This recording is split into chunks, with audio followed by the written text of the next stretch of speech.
Bismillahirrahmanirrahim. Assalamualaikum murid-murid.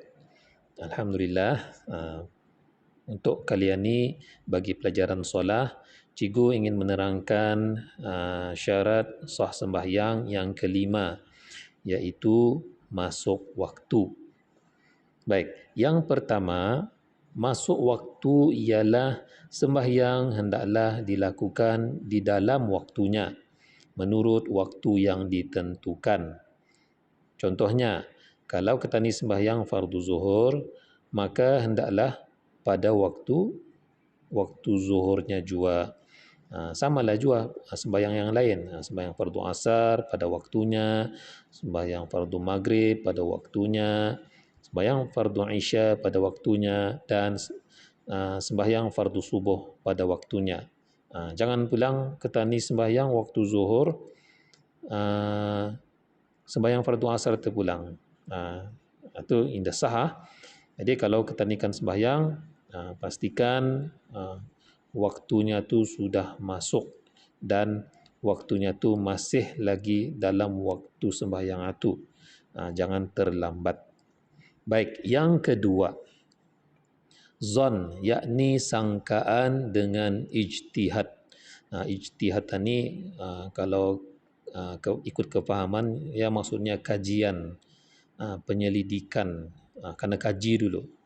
Jadi zon, sangkaan dengan ijtihad ialah sangkaan yang dibuat setelah diperhati dan diamat-amati dengan teliti.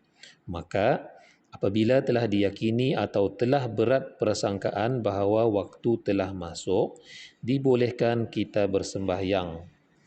Baik yang demikian itu dengan perkhabaran orang yang dipercayai maupun dengan ijtihad sendiri atau dengan sebab yang menghasilkan keyakinan seperti penunjuk jam. Yang kedua ni, secara ringkasnya cikgu terangkan ya, kalau masalah orang kan tahu orang kan tahu waktu sembahyang. Kalau di negara Brunei Darussalam ni, alhamdulillah tidak ada masalah, kerana di kerajaan kita ni sudah menyediakan satu kalender, yang mana dalam kalender itu sudah kena buat jadual waktu sembahyang. Jadi kalau sudah ada di sana, jadi kita ni lihatlah jadual waktu tu, bila masuk waktu zuhur, bila habisnya, kemudian waktu asar, bila habisnya. Tapi dalam kitab ni, sekiranya kita ni indah melihat jadual. Jadi kalau indah melihat jadual, kita ni indah tahu bila adakah masuk sudah waktu itu. Jadi caranya, kalau yang dijelaskan di sini, kita ni sama ada yang pertama, kita ni mendengar perkhabaran daripada orang yang dipercayai. Contohnya golongan ustaz kah, ataupun ibu bapa kamu yang tahu waktu sembahyang itu. Jadi tanya, contohnya, bapa, masuk waktu zuhur sudah kan ni? Tanya. Jadi bapa kamu kadang beritahu tu, sudah masuk, sudah masuknya. Atapunnya yang kedua ni tadi itu kalau ditanya tu arah orang yang kita percaya Kemudian yang kedua, dengan ijtihad sendirian ni, ni kalau bagi orang yang sudah pandai meneliti keadaan sekeliling, macam maksudnya tu, ni orang para ilmuwan kalau macam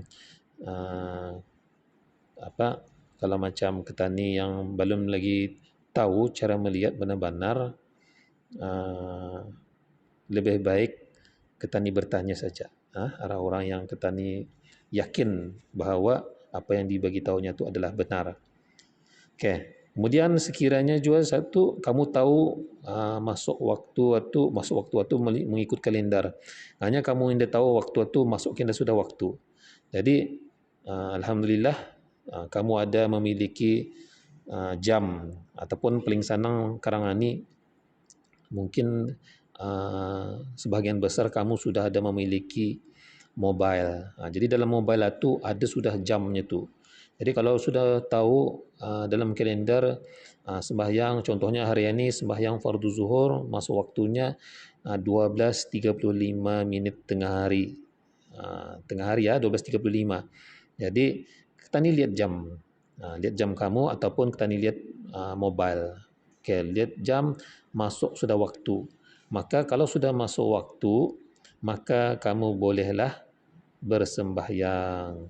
Okey, faham Okey. Beberapa perkara yang berkenaan dengan masuk waktu. Yang warna purple ya. Yang pertama, jika sembahyang seseorang pada sangkaan dengan ijtihadnya bahawa waktu sembahyang telah masuk, tetapi ternyata waktu sembahyang belum masuk, maka wajib ia mengulangi sembahyang tersebut. Manakala kedudukan sembahyangnya yang telah dilakukannya adalah seperti berikut. Okay. 1. Jika ia ada sembahyang qada, maka sembahyangnya itu sebagai pembayar sembahyang qadanya. Yang kedua, jika ia tidak ada qada, maka sembahyang itu sebagai sembahyang sunat sahaja. Contohnya, jika ia sembahyang subuh pada tiap-tiap hari dengan ijtihad selama sebulan. Kemudian ternyata bahawa sembahyangnya pada tiap-tiap hari dalam tempoh tersebut dilakukannya sebelum masuk waktunya, maka tidaklah wajib qada ke atasnya kecuali sembahyang subuh pada hari yang terakhir sekali sahaja. Kerana sembahyang subuh pada tiap-tiap hari itu dengan sendirinya sebagai pembayar qada hari sebelumnya. Okey. Dalam masalah ni, dalam masalah yang berkaitan dengan masuk waktu ni, kalau kita ni dalam sangkaan kita ni bahawa sembahyang yang kita ni sembahyang itu sebenarnya kita ni rasa sudah masuk. Tapi sebenarnya rupa-rupanya sembahyang itu belum masuk. Ini kalau masalah anu ni ya, kalau masalah orang dah ada jam apa. Dah ada jam, yang dia tahu benar-benar, ia sembahyang saja. Sembahyang ia juga. Walaupun sebenarnya waktu itu sebenarnya belum masuk. Tapi ia yakin bahawa waktu itu adalah waktu sembahyang itu. Jadi dalam keadaan macam ni, yang pertama, dalam keadaan macam ni tadi ya, kalau ia sembahyang, kalau sekiranya ada sebelum ni ia tertinggal sembahyang, maka yang sembahyang kamu yang tadi itu, sembahyang yang sebelum ni ia tertinggal, sebelum ni sembahyang yang dibuatnya itu yang yang indah di dalam waktunya tu tadi, maka dikira sembahyangnya tu seolah-olah ia mengqada sembahyang-sembahyang yang ia tertinggal sebelum ani. Yang tadi tu yang kamu sembahyang, yang kamu sangka masuk waktu sudah, rupa-rupanya belum. Jadi dikira sembahyang qada saja. Faham Kemudian yang kedua, jika ia tidak ada qada, maka sembahyang itu sebagai sembahyang sunat sahaja. Maka macam ni tadi yang kedua ni masalahnya, kamu sembahyang selama ni indah pandai tinggal sembahyang. Tapi masalahnya di sini kamu sembahyang tadi itu indah masuk waktu.